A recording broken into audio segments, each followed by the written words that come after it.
I moved into the apartment 3 weeks ago. It was supposed to be temporary, 6 months at most. I wasn't picky, just needed something cheap. A roof, 4 walls, a lock on the door.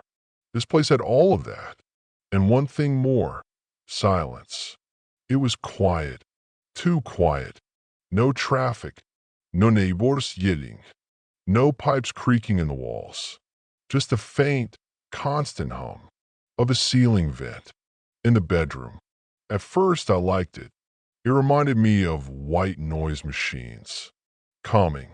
But one night, I woke up at 3 a.m., not to the sound, but to the absence of it. The hum had stopped.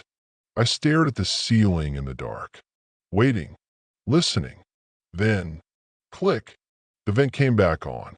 But the sound had changed. It was softer now, rhythmic, like breathing. I turned on the lamp, looked up, nothing unusual, just the standard old square vent. For screws, dust, shadow behind the slats. But I couldn't shake the feeling that something had shifted, like I had missed some moment I wasn't supposed to hear. 2 days later, I had a friend over, Julia. She sat on the bed, drinking tea, scrolling on her phone. Paused. "Hey," she said, "is that vent running?" It sounded weird. I muted the TV. Listened. It did sound weird. The hum had deepened, almost wet, like something was inside, moving. I made a joke, said maybe it was rats. She laughed, but she kept glancing at the ceiling. Later, when she left, she said, "I don't know how you sleep in here." Then added, half joking, "I swear I heard it whisper." I try not to think about it until the following night. When I did hear it, it was late. I just turned off the lights. I lay still in bed, waiting for sleep. And then, through the darkness, came a voice. Faint, thin, dry. "Hello." He said all lights. The room was empty. Door closed. The sound had come from the vent, but not through it, from behind it. I got up slowly, grabbed my phone, turned on the flashlight. I approached the vent, held my breath, and then, "Can you hear me?" I didn't answer. I didn't move. I just stood there, waiting. It spoke again, quieter, faster. "Please, I'm still here." That voice, it didn't sound malicious. It sounded desperate, but also didn't sound alive. The next day, I opened the maintenance panel in the hallway, found the breaker, switched off all power to the unit, went back to the bedroom. The hum was still there. I checked the walls. No vents on the other side. No ducts connecting rooms. This vent wasn't connected to anything. It shouldn't have made noise at all. It shouldn't have existed. That evening, I removed the grate for rusted screws, shined a flashlight inside. It was just a narrow shaft, about 2 feet deep.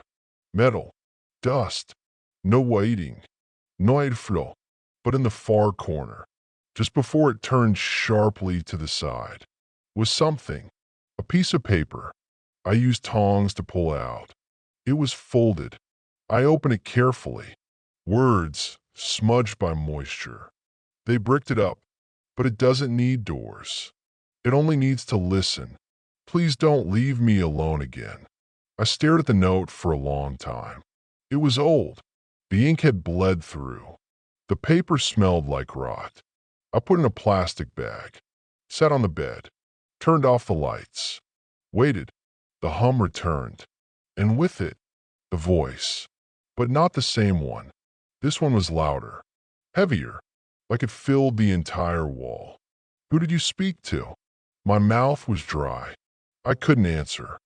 "Who found me?" The wall vibrated. The metal slats of the vent rattled on their own. I reached for the power drill, sealed the vent shut with steel mesh, layered it twice, screwed the grate down hard, covered it with duct tape, then a towel. then a bookcase. That night, the voice was gone, but something else had taken its place. The air in the room was thicker, harder to breathe.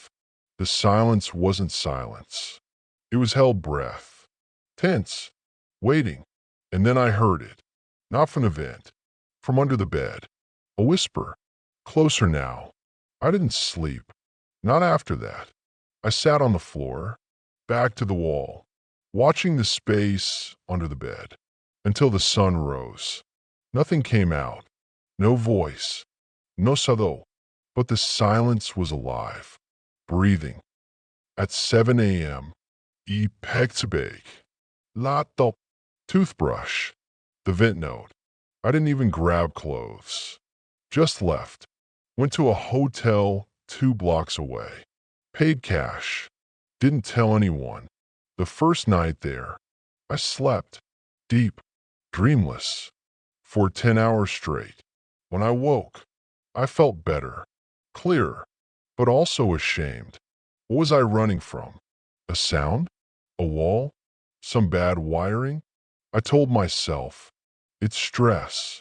You've been alone too long. So that evening, I went back. The apartment was still. I opened the door slowly. Nothing had moved. The towel was still under the bookshelf. The vent was still sealed. But the air was thicker. It felt aware. I stepped inside, locked the door behind me, sat on the bed, listened. Nothing.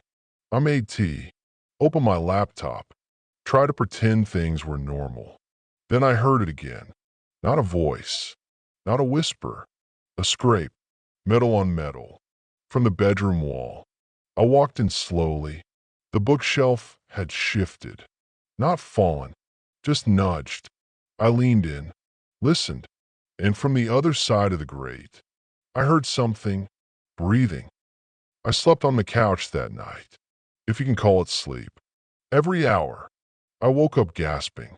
The air felt tight, like the walls were leaning in.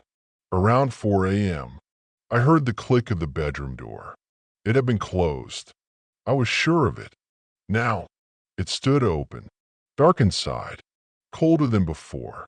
I didn't get up, just pulled the blanket over my head and waited for the light. In the morning, I called the building manager, asked about the vent system. He was confused, said the unit didn't have individual ducts, all sealed decades ago. I asked about the wall.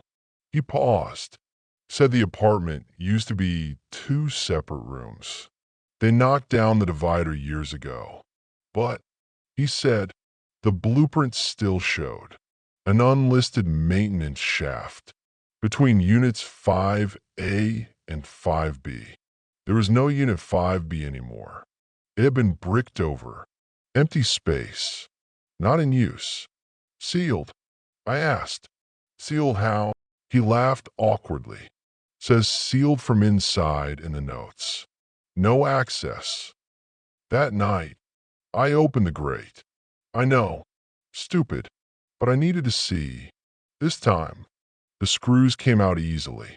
Too easily. I shined my flashlight in. The tunnel bent left. Sharper than before. And deeper. Much deeper. It hadn't been like this. I would have remembered.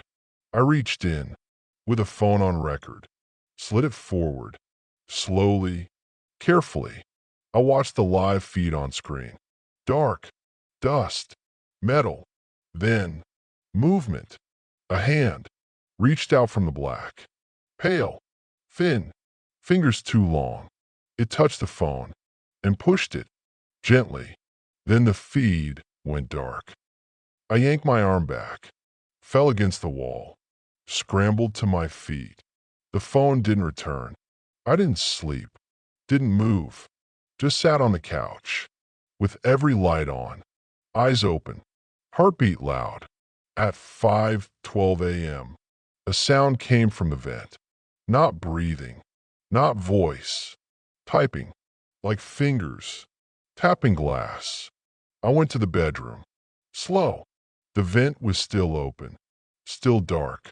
but on the floor below it, my phone, face up, recording. The screen was cracked, but it was still playing video.